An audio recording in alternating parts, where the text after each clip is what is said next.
Why, hello y'all, welcome back.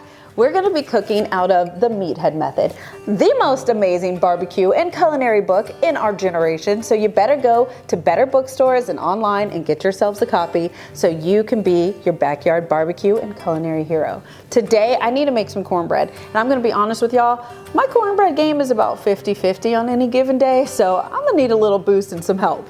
Let's see. I found this cornbread recipe in here and it was absolutely delicious. Here we go, look at this.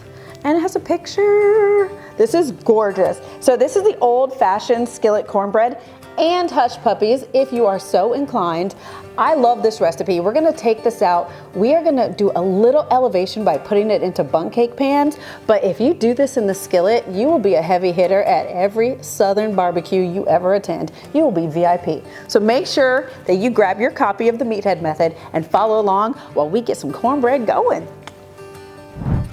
So the first thing we're gonna do is take our cornmeal. There we go. I baptized myself a little bit with that, all right. And then also our white flour. And I'm just gonna try and, I like to mix it up at this point just to make those little pieces uniform so that there's not like a big clump of flour on one side and cornmeal on the other. Just something really quick. Then I'm going to take baking soda and baking powder, and I'm just gonna sprinkle that lightly on the top. There we go. And really try to get all those dry ingredients mixed in. Now we're gonna go for our wet ingredients. And we got my favorite, butter.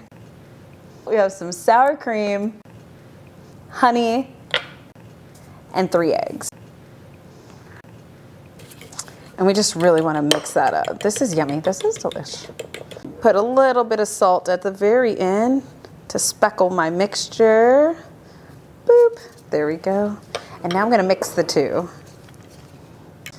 So we're just gonna get some movement in there and bring our wet ingredients into our dry ingredients. There we go. And just get everything off the edges and just kind of fold it in there. And don't worry if it's lumpy right now because you actually want a little texture in this. It's not gonna be like that once it actually cooks. That's gorgeous. So now this can go into a skillet and go out on the grill, but I'm gonna actually put it in a little miniature bundt cake pan and make little bundt cake cornbread muffins. It's cute, y'all know this is cute. All right, now the thing about using this pan though, we gotta make sure that it's oiled, that it's greased, because we don't want our muffins to stick. So I'm gonna use a little Wagyu beef tallow, and I'm gonna get just all in those grooves. There we go, because I don't want nothing sticking after I make this.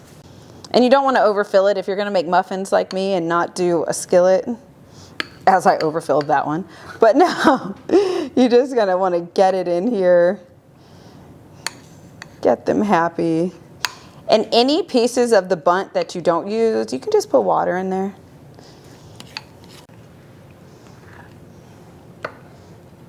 So now I'm gonna take these and I'm gonna pop them into my oven at about 400, and then I'm gonna put them out on the grill and melt the butter for them so we can have some of that smoky goodness in the butter. All right, see you soon. Thank y'all so much for joining me. Make sure that you get a copy of the Meathead method. This is available at better bookstores and online. And head on over to AmazingRibs.com where you can get all these recipes and more and join a group of like-minded pitmasters and culinary enthusiasts. See y'all online, bye.